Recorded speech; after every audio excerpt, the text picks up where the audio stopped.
इस्लामाबाद रे महासमरर शांति आलोचना अमेरिका और ईरान मध्य कर बा मर भली स्थिति इतिहास सबुठारु बड़ शांति प्रयास विश्व को तृतीय विश्वयुद्धर द्वार देशरू टाणी नहीं अमेरिका ईरान संघर्ष को रोकवा शनिवार पाकिस्तान इस्लामाबाद रे एक गुरुत्वपूर्ण बैठक आरंभ होइछि। 1969 इस्लामिक क्रांति परठारु दुई देश मध्य यह सबुठारु उच्च स्तरीय आलोचना। पाकिस्तान प्रधानमंत्री शहबाज शरीफ यहाकू कर बा मर स्थिति बोली वर्णना करिसेंती। दुई शत्रु देशर नेता माने एकाठी बसी नाहंती।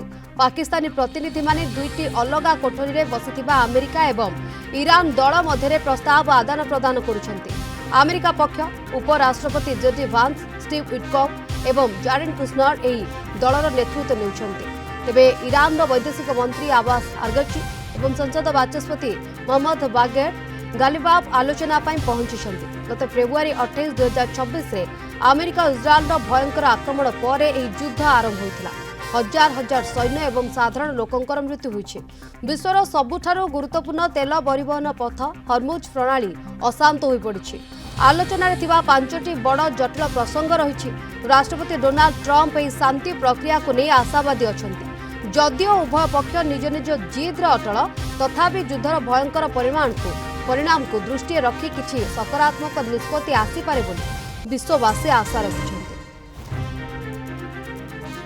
अधिक आलोचना करबा संपर्क में प्रोफेसर सगरी प्रभास अंतर्जातीय व्यापार विशेषज्ञ आम सहित फोन लाइन जोगे जोड़ी होती। सर आपको आलोचना को स्वागत। वर्तमान पूरा विश्वर नजर रही शांति आलोचना उपर। ये शांति आलोचना कौन निष्कर्ष बाहर जो 10 प्रस्ताव रखा जाइए से राजी हम कि नहीं अमेरिका एवं निष्कर्ष कौन बाहर आपर समस्त नजर रही वर्तमान समय प्रोफेसर बसा निहाती कारण जमी आम देखी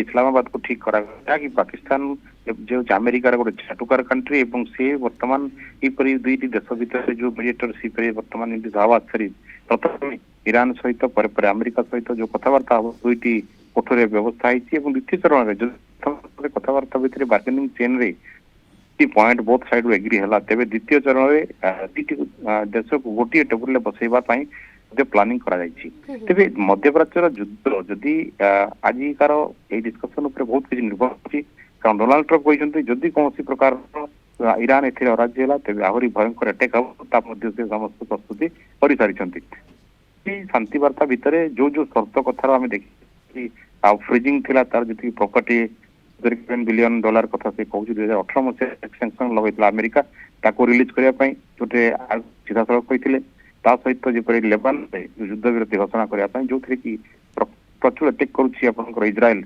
लेबानन उपरे एबे लेबानन इजराइल गोटे कंटा हिजबुल्ला जेहेतु नियरेस्ट लेबानन इज्राएल सब अटैक कर तेणु जो कथा आम देखु नेतान्याहू कहते अमेरिका दूर अच्छी तेणु अमेरिका टेंशन ना इज्राएल हिजबुल्ला तेणु विभिन्न भितर बर्तमान कथबार्ता आगे देखा जाऊ आम तो आशा करवा निहाती गोटे प्रक्रिया आरंभ होती पाकिस्तान मिलिटरी युद्ध आरंभ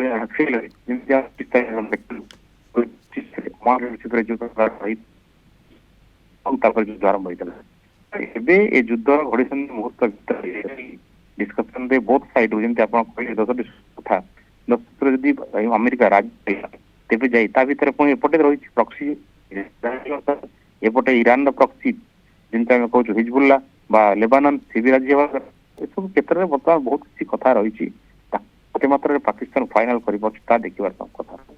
बिल्कुल सर जमी आप कहते ये कौन फाइनाल निष्पत्ति आसूची कारण अनेक गुड़े जटिल प्रसंग आ भितर रोचे शांति आलोचना कौन निष्कर्ष बाहर विश्ववासी नजर रही वर्तमान समय। धन्यवाद सर आप सविशेष आलोचना आम सहित।